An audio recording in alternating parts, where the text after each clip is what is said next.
तो फाइनली ये वीडियो आ चुका है। काफ़ी सारे बच्चे इस पर्टिकुलर वीडियो का वेट कर रहे थे, जो कि है मैथ्स इन 7 डेज। तो अगर आप इस साल WBG के एग्ज़ाम दे रहे हो तो आप मैथमेटिक्स को 7 डेज़ के अंदर कैसे कंप्लीट कर सकते हो, ये मैं डिस्कस करने वाला हूँ। तो जैसे कि आप देख सकते हैं निंजा स्ट्रैटेजी। तो देखो, निंजा स्ट्रैटेजी का मतलब होता है छोटा पैकेट बड़ा धमाका।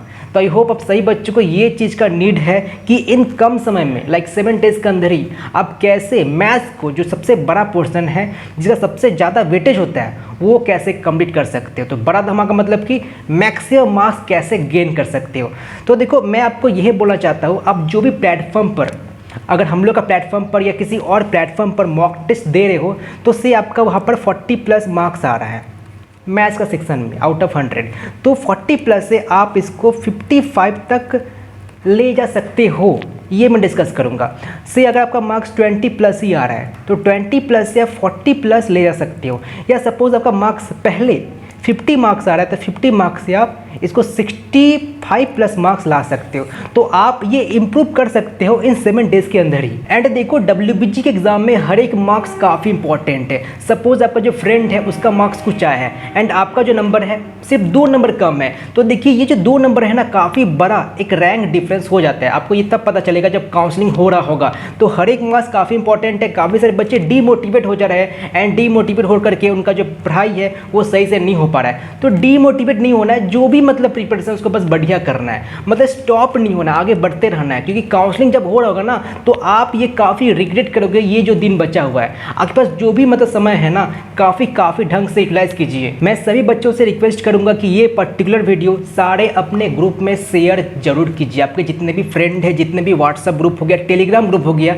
ये वीडियो शेयर जरूर होना चाहिए। क्योंकि इसके बाद मैं फिजिक्स एंड केमिस्ट्री का लाने वाला हूँ, तो वो भी काफ़ी हेल्प करने वाला है। एंड जैसे कि हम लोग एक कैलकुलस का मॉक टेस्ट कंडक्ट करवा रहे हैं 20 अप्रैल को, तो वो जो मॉक टेस्ट है उसे जरूर अटेम्प्ट कीजिएगा। तो देखिए, मैं जो एनालाइज किया हूँ, तो ये सब जो चैप्टर्स है आप देख सकते हो, कॉम्प्लेक्स नंबर हो गया, डिफरेंशियल इक्वेशन हो गया, मैट्रिसेस एंड डिटर्मिनेंट्स हो गया, area under curve and LCT मतलब कि लिमिट्स, कॉन्टिन्यूटी एंड डिफरेंशियबिलिटी। तो देखो, ये सारे चैप्टर्स है, मतलब 90%, मतलब मैं जो एनालाइज किया हूँ लास्ट का जो 5 ईयर्स डेटा है, काफ़ी समय लगा है। तो इसलिए मैं बोल रहा हूँ कि सभी बच्चों का शेयर जरूर कर दीजिए, ताकि हर एक बच्चों को ये बेनिफिट मिल सके, कि मुझे एक प्रॉपर प्लान मिल जाए कि मुझे क्या क्या चैप्टर पढ़ना चाहिए, कौन सा चैप्टर बिल्कुल स्किप नहीं करना चाहिए।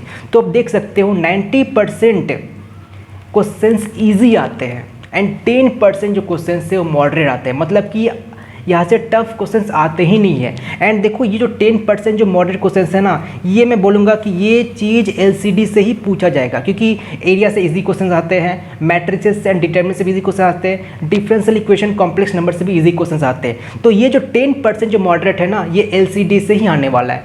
तो लेकिन 90% काफ़ी ईजी क्वेश्चंस आते हैं, ये मतलब चैप्टर्स मिला करके। तो आप इसको मतलब बिल्कुल छोड़ना नहीं है, मतलब पूरा एकदम पढ़ाई करना है, स्किप कुछ भी नहीं करना है। उसका फॉर्मूला की बात कर लो, PYQ की बात कर लो, DBB की बात कर लो, तो कोई भी चीज़ नहीं छोड़ना है। तो ये जो चैप्टर है काफ़ी इंपॉर्टेंट है, क्योंकि यहाँ से क्वेश्चंस बनेंगे आपसे। नेक्स्ट स्लाइड पर मूव करते हैं। तो देख सकते हो, ये जो चैप्टर्स है, AOD हो गया, 3D ज्योमेट्री हो गया, प्रोग्रेशन हो गया, वेक्टर 2D हो गया, बाइनोमियल थ्योरम हो गया। तो देखिए, यहाँ से मतलब 40% ईजी क्वेश्चंस पूछे जाते हैं। मैं बस आपको एक आइडिया दे रहा हूँ कि आपको कैसे क्या करना चाहिए, किस चैप्टर पर कितना टाइम इन्वेस्ट करना चाहिए। अभी इस समय में आपको ये पता होना चाहिए कि मैं इस पर्टिकुलर चैप्टर जो मैं पढ़ रहा हूँ कितना टाइम दूँ। वैसे पढ़ना सभी है, कोई नहीं छोड़ना है, ठीक है, लेकिन कितना मुझे टाइम इन्वेस्ट करना चाहिए ये मैं आपको बताने वाला हूँ। एंड जो मॉडरेट है वो 35% क्वेश्चन मॉडरेट आते हैं, एंड जो टफ है, जो हार्ड क्वेश्चन से 25% क्वेश्चन टफ पूछे जाएंगे। तो AOD एप्लीकेशन डेटाबेस काफ़ी इंपॉर्टेंट है। 3D ज्योमेट्री हो गया, प्रोग्रेशन हो गया, वेक्टर 2D हो गया, बाइनोमियल थ्योरम हो गया। देखो, ये जो चैप्टर्स है ना, लाइक 3D ज्योमेट्री हो गया, इसका जो स्ट्रेट लाइन हो गया, प्लेन हो गया, इनसे जो क्वेश्चंस आते हैं वो इजी आते हैं। अगर आप क्लास 12 का जो बेसिक है वो सही है तो आप क्वेश्चंस कर लोगे, मतलब कुछ एडवांस क्वेश्चंस नहीं आते। ये जो पर्टिकुलर चैप्टर 3D ज्योमेट्री, ये जो मैं लिखा हूँ 25% टफ, ये मतलब थोड़ा बहुत AOD से आता है, ठीक है, एंड थोड़ा बहुत आप बोल सकते हो मतलब तीनों से आता है, लाइक बाइनोमियल थ्योरम हो गया, प्रोग्रेशन हो गया एंड 2D हो गया। लेकिन जो ये जो चैप्टर है 3D ज्योमेट्री, इसमें से क्वेश्चंस इजी ही आने वाले हैं।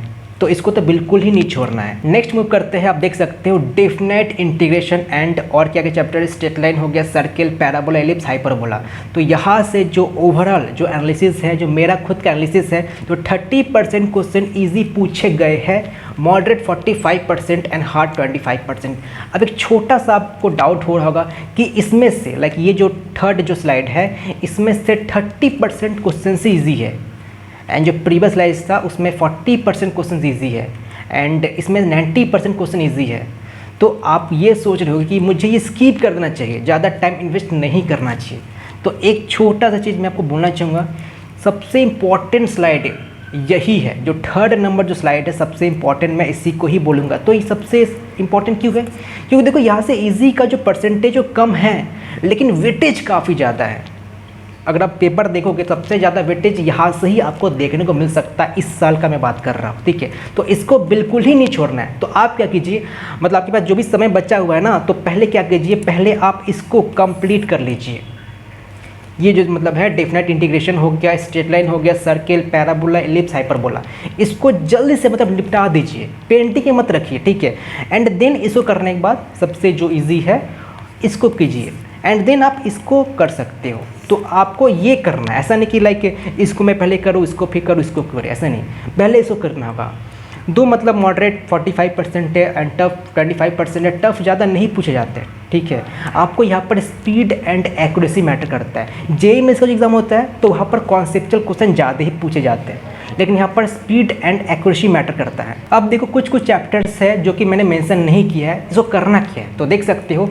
अब करके कुछ खास बेनिफिट नहीं मिलेगा, सच बताओ, कुछ बेनिफिट नहीं मिलने वाला, मतलब कुछ खास बेनिफिट नहीं मिलेगा। ऐसा नहीं कि आप इसे ऊपर लिए तो आपको एक्स्ट्रा मार्क्स मिल जाएगा, लाइक आप लास्ट के मोमेंट पर लिए तो काफ़ी बेनिफिट हो गया, ऐसा नहीं होने वाला। लाइक क्या क्या चैप्टर है, ट्रिगो हो गया, सेट, रिलेशन, फंक्शंस। देखो फंक्शंस काफ़ी इंपॉर्टेंट है, लेकिन फंक्शंस एक ऐसा चैप्टर है ना जो कॉम्बिनेशन ऑफ ऑल चैप्टर्स है।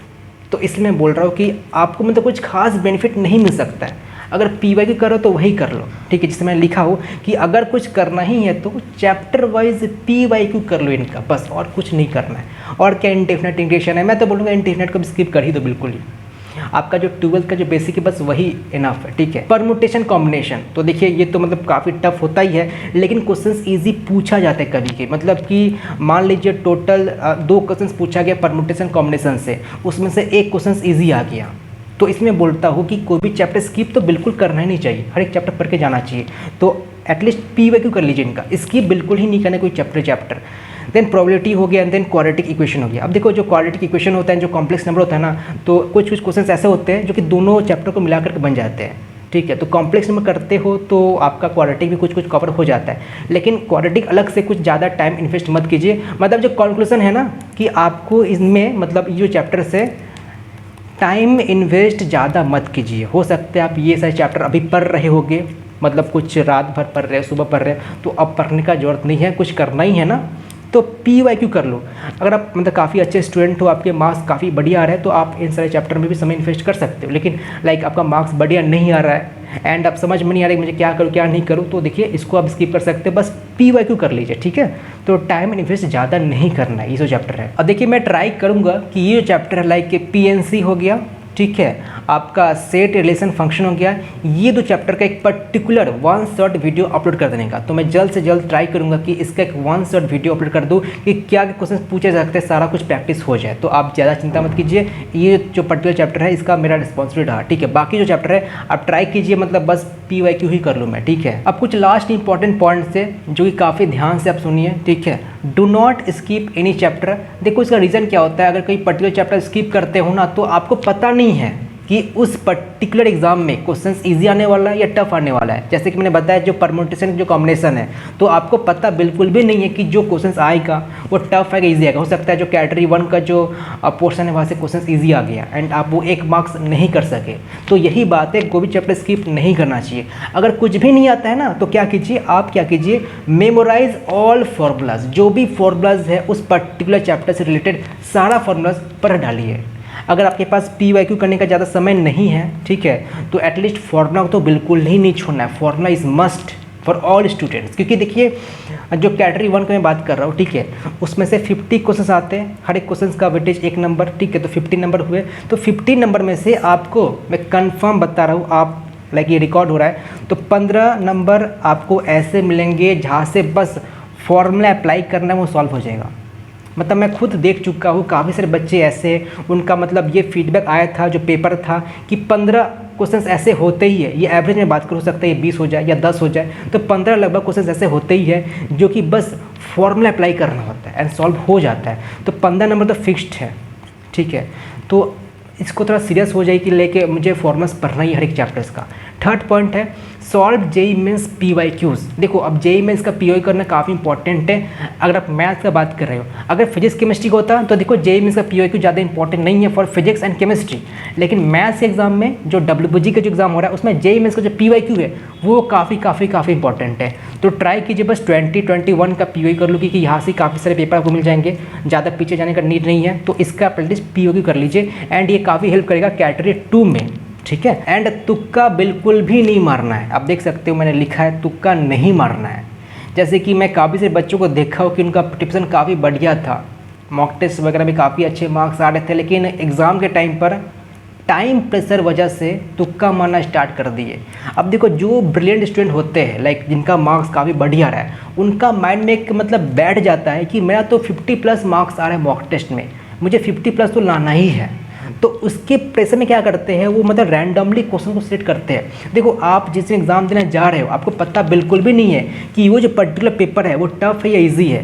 देखो आपके लिए टफ है, आप काफ़ी अच्छे स्टूडेंट हो, आपके लिए टफ है, तो बाकी जो बच्चे हैं जो काफ़ी अच्छे स्टूडेंट हैं उनके लिए टफ होगा ही होगा।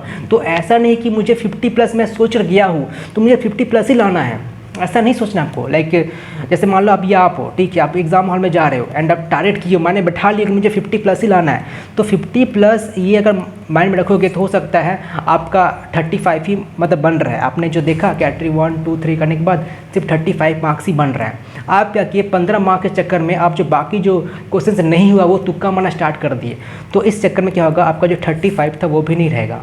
एंड ये छोटा छोटा जो मार्क्स है काफ़ी मतलब बड़ा इंपैक्ट करेगा आपका जो काउंसलिंग टाइम में, क्योंकि काउंसलिंग के टाइम पर काफ़ी सारे बच्चे रिग्रेट करते हैं कि काश मेरा और कुछ मार्क्स आता, शायद वो मैं नहीं करता तो आज मुझे कोई अच्छा ब्रांच मिल जाता या कोई अच्छा कॉलेज मिल जाता। तो ये काम नहीं करना आपको। अगर देखो तुक्का मारने का इतना ही मन कर रहा है तो ट्राई कीजिए बस कैटेगरी 3 का जो क्वेश्चन है वहाँ पर तुक्का मार लो, क्योंकि कैटेगरी 3 में कोई नेगेटिव मार्किंग नहीं होता, ठीक है। एंड तुक्का मारना ही है तो जैसे कि मैंने बताया कि आपको सिंपली ऑप्शन बी पर बबलिंग कर देना है। जो कैटेगरी 3 है वैसे मैं कभी रिकमेंड नहीं करता ये सब करने का, बट स्टिल काफ़ी मतलब मन कर रहा है, समझ में नहीं आ रहा तो ये कर सकते हो, ये मैं पर्सनल ओपिनियन, ठीक है। बाकी आपका जो भी चॉइस है वो कर सकते हो, लेकिन ट्राई कीजिए जो कैटेगरी 1 एंड 2 है उसमें तुक्का बिल्कुल ही मारना है। 2-3 सही है, लेकिन ऐसा नहीं कि मतलब 6, 7, 8, 9 मतलब तुक्का मारना स्टार्ट कर दिए। और ट्राई कीजिए ज़्यादा से ज़्यादा 3-4 ही ऐसे क्वेश्चन आपको मिले जिसमें आपको मतलब रैंडमली सेलेक्ट किए हो, ठीक है, क्योंकि हर एक मार्क्स काफ़ी इंपॉर्टेंट होता है। तो ये रहा निंजा स्ट्रैटेजी। में काफ़ी ढंग से बताने की कोशिश की आपको कि जो ओवरऑल जो एनालिसिस है लास्ट का 5 ईयर्स किस चैप्टर से कैसे क्वेश्चन पूछे जाते हैं, लाइक इजी क्या है, मॉडरेट क्या है, टफ क्या है, कौन चैप्टर स्किप करना चाहिए, मैं सब कुछ डिटेल में बता दिया। एंड ये करते हो मतलब ये सोच करते हो लाइक मैंने ये बताया पहले ये कर लीजिए, देन आप ये कीजिए, देन ये कीजिए, तो डेफिनेटली आपका जो अभी मार्क्स है मॉक टेस्ट में वो इंप्रूव होगा ही होगा। एंड आप देखो मतलब 7 डेज़ के अंदर अगर ये करना है तो आपको ऐसे ही फॉलो करना है। लाइक काफ़ी सारे बच्चों को पता नहीं होता कि मैं अगले दिन सुबह उठा सो करके एंड मैथ्स पढ़ने बैठा तो मुझे क्या चैप्टर पढ़ना चाहिए, पहले किसे स्टार्टिंग करना चाहिए, बिल्कुल भी पता नहीं होता है। तो आप इस फ्लो चार्ट को फॉलो कर सकते हो। चैनल पर नए हो तो सब्सक्राइब करके जरूर रख लीजिए। सब्सक्राइब करने के बाद आपके जितने भी फ्रेंड हैं ये वीडियो शेयर जरूर कर दीजिए, क्योंकि हम लोग अपकमिंग डेज में मतलब मैं ट्राई करूँगा 1 से 2 दिन के अंदर ही जो फिजिक्स एंड जो केमिस्ट्री का जो वीडियोस है निंजा स्ट्रैटेजी मतलब कम समय बड़ा मार्क्स कैसे अचीव कर सकते हो वो अपलोड करने का। एंड जैसे कि आप देख सकते हो कैलकुलस का मॉक टेस्ट हम लोग 20 अप्रैल को करवा रहे हैं सुबह 11 बजे से। तो जो भी एक्सपेक्टेड क्वेश्चन है जो कि पूछा जा सकता है इस साल WBG एग्जामिनेशन में, ट्राई करूँगा सारा क्वेश्चन इंक्लूड करने का। तो इसके लिए आपको हम लोग का जो मॉक टेस्ट है वो ज्वाइन करना पड़ेगा, तो आप इस टेस्ट को एक्सेस कर सकते हो।